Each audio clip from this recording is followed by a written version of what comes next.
Good afternoon. Um, a couple of people, well, one person so far has asked me why the album is called The Pink Man and the Bishop. So I thought I'd make an explanatory video so that everyone knows. Um,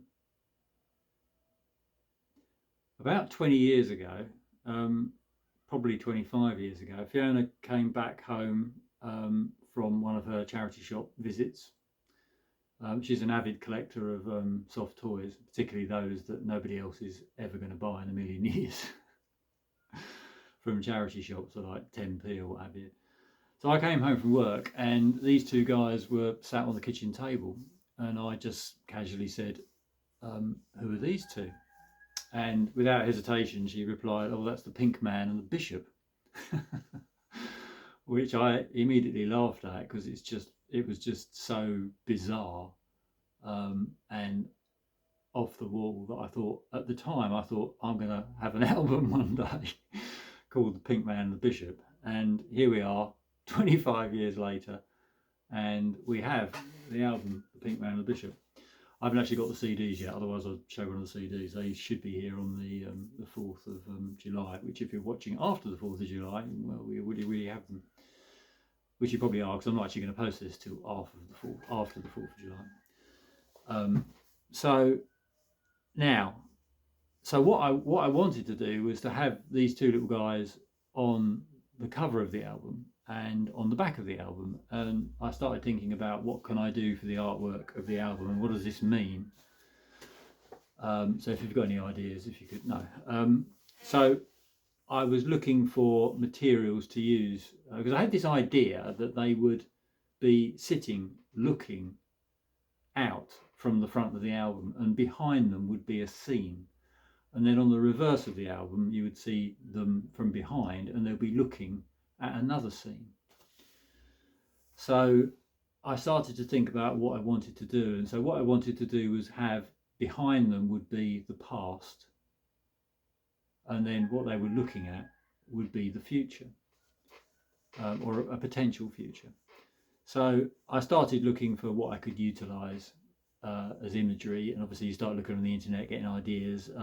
But I can't use a photograph I find online, obviously, and I like to keep things original. So I thought, I wonder if I've got any photographs I could, manipulate. So grabbed the oldest photograph album I could find from the that would have been early 80s, I think this would have been. And the first page I opened out had this picture of one of my school friends on this green with a church in the background, and he's attempting to play cricket. And immediately, the picture was quite old and faded. It was probably 1983, I would guess, possibly 84, but it was definitely around that time, early 80s. And I saw the church. I thought, oh, I recognised where it was. It was a place called Pleshy, which is a small village in North Essex. And so I scanned the picture in, squared it up, tarted around with it, and I thought, well, that's quite a nice connection because you've got the church there, and that gives you some sort of connection with the bishop, whatever that might be. I'm not religious at all, but in fact, another reason when Fiona said the Pink Man and the Bishop made me laugh was because I think that we had recently watched the Monty Python sketch of the Bishop, where the Bishop, I can't remember who plays him. I can't remember, is it Michael Palin? I can't remember which one of them plays the Bishop, this character who kind of is supposed to be the opposite of what a real bishop is, going around like a real tough nut, bumping into people, actually the head of a criminal gang, the bishop. And I just found that funny. So ever since then, whenever I hear the word bishop, I'm amused because of that sketch, and for other reasons that I won't go into now. But I just find the whole regalia, the hat and the mitre and stuff. Anyway, I just find it amusing. I don't mean to offend anybody, of course, but it's just my personal view. I just think it's a little bit unnecessary. This traditional English scene behind them, I guess, is kind of reminiscent of my past. Traditional English countryside, villages, a village green, people perhaps playing cricket on the green. It's a little bit cliche, but it is my past. It's where I come from. I was born in Ongar in Essex. You know, I'm very attached to that part of the world. I still live in Essex now, out in the sticks, and I just wanted that representation of rural England behind them. Then what they were looking forward to was initially going to be some kind of sort of dystopian future, because frankly I don't hold much hope out for our society, to be honest. I think we've passed the peak, and we've been coming downhill for a long time now. And I think with what's going on in the world, I don't think, you know, that our society is going to be recognisable in a few years' time. So you know, okay, let's not get too upset about that. Anyway, I couldn't find any pictures of a dystopian future taken by my camera, because it doesn't do any kind of time travel thing. So I started thinking about what else could I have, and I thought, I know, one of the tracks on the album is called Crimson Camel. When I came up with that track, I wanted some artwork to go along with it. So I asked my friend Brooke. I said, Brooke, can you paint me a crimson camel? So she said, yes, I'll paint you a crimson camel. So she did, and she painted this picture of a crimson camel, and I've got the original. I need to put it up on the wall at some point.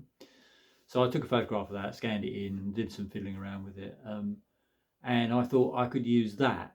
I'm not saying what they're looking at. When you look at the back of the album, you see the two little guys, Pink Man and Bishop, looking forward, and what's looking at them is a giant pink camel or crimson camel.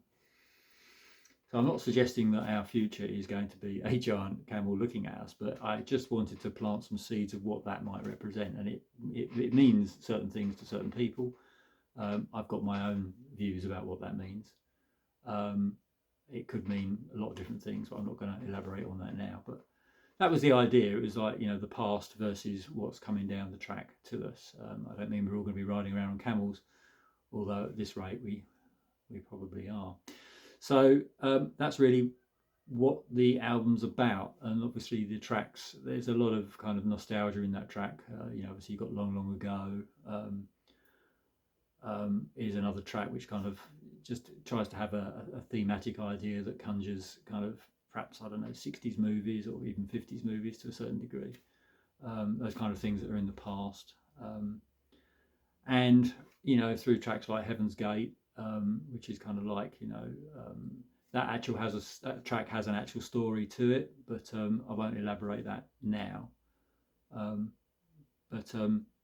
Yeah, it's just kind of a collection of tracks that I just felt together, those 6 pieces made a nice set, and that's what the album's called and where the ideas came from. Obviously, you know, The Best Years, the last track on the album, is again probably a retrospective piece, you know, which is questioning, you know, have we had the best years?